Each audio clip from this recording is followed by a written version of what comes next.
Выстрел!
Ну как обстановка?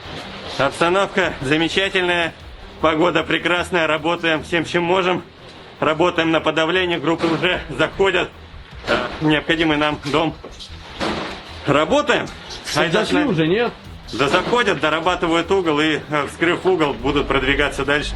Оттуда оказывается сопротивление противникам, но под шквалом огня и доблести мы продвигаемся вперед.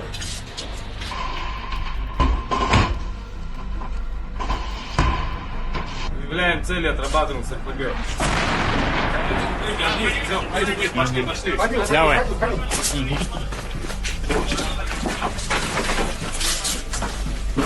Пошла клетка, да?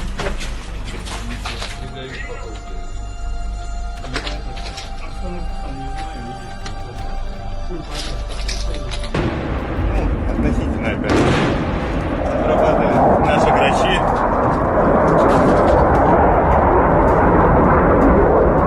Мужики работают достаточно хорошо.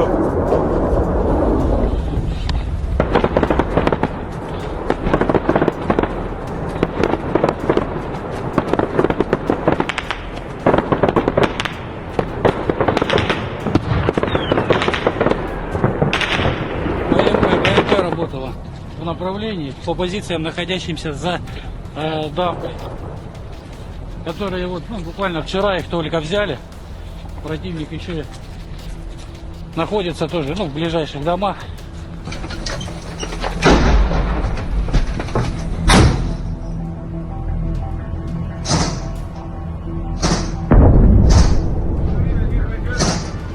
Так мы сформуем. Мы чисто перекрестим, парни пошли занимать следующую позицию. Сказать, что надо делать вот так, вот так. То есть я, допустим, с них требую тогда, когда я сам это делаю. Если я могу это сам сделать, я с них это требую.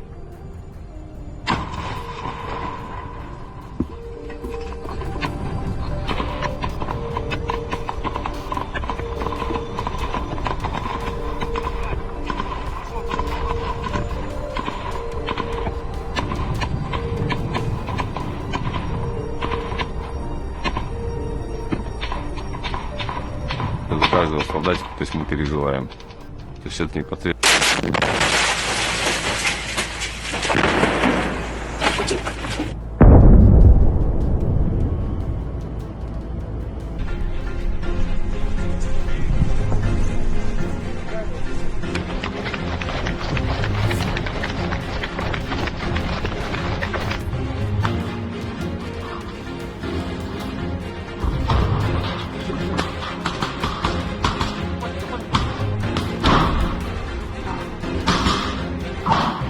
У нас, походу, гости.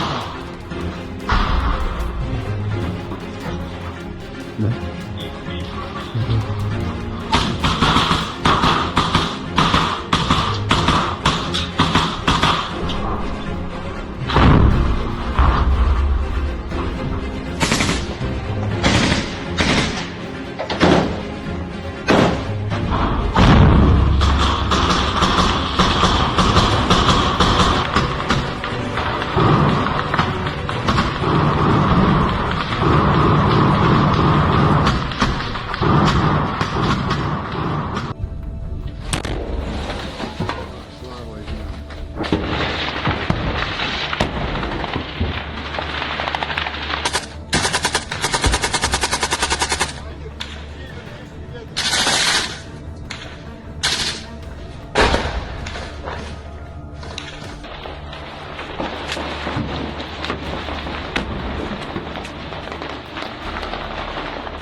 Красавчик, прям четко попал.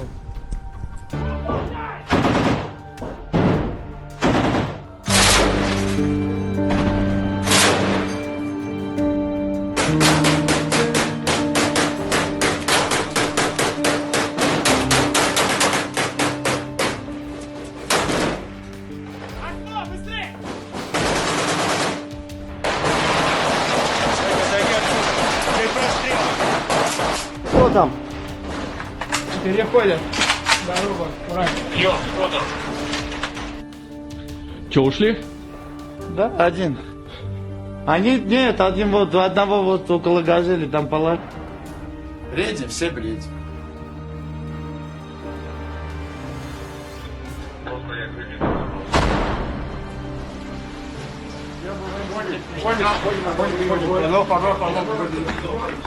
Rare footage reveals harsh reality of Russian combat operations in Battle for Bakhmut.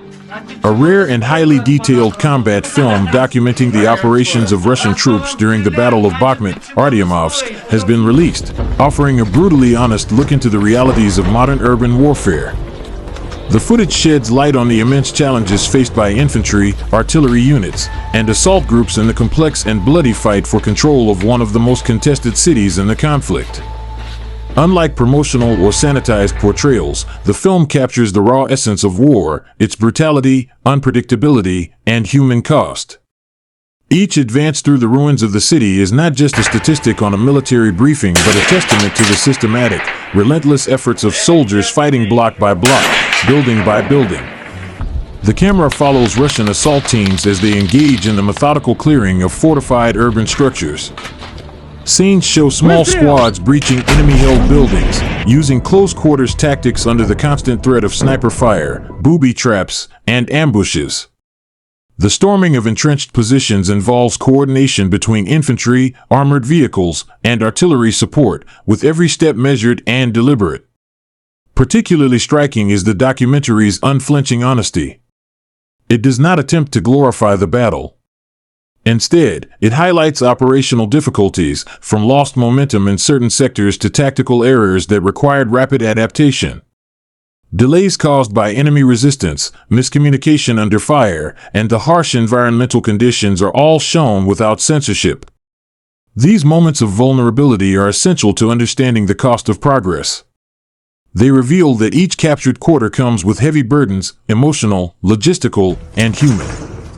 Russian commanders and soldiers featured in the footage speak candidly about the difficulty of sustaining momentum in such a chaotic and deadly environment, and how each meter of territory gained is the result of grinding, coordinated effort.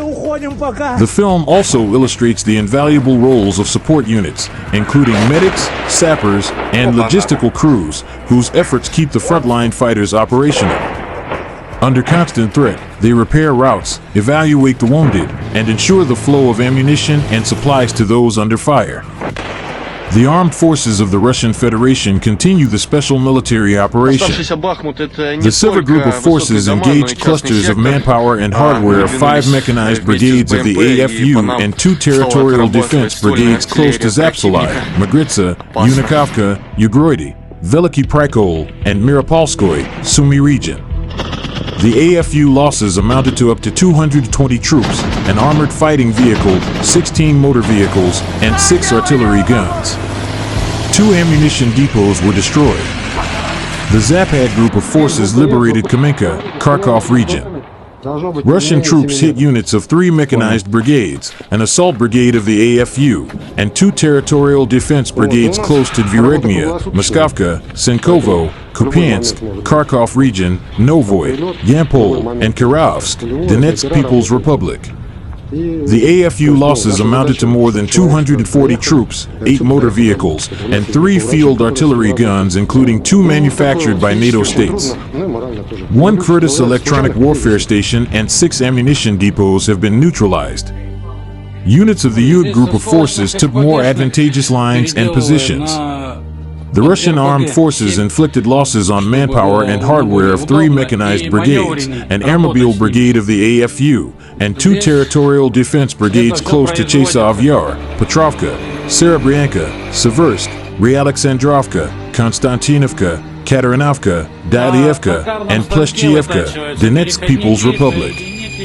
The AFU losses amounted to up to 230 troops, 2 armored fighting vehicles including a US-made M113 armored personnel carriers, 2 pickup trucks, and a field artillery gun. 2 ammunition depots were destroyed.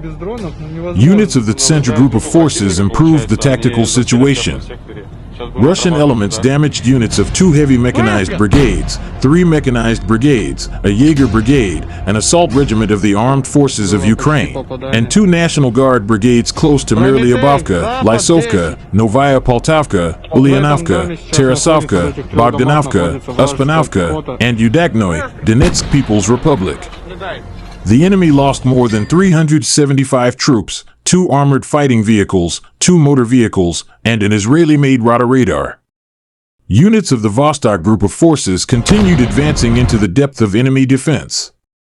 The Russian troops inflicted losses on manpower and hardware of 2 Jaeger brigades of the armed forces of Ukraine and 2 territorial defense brigades near Guliapol, Chervonoy, Zaporozhye region, and Novopol, Donetsk People's Republic.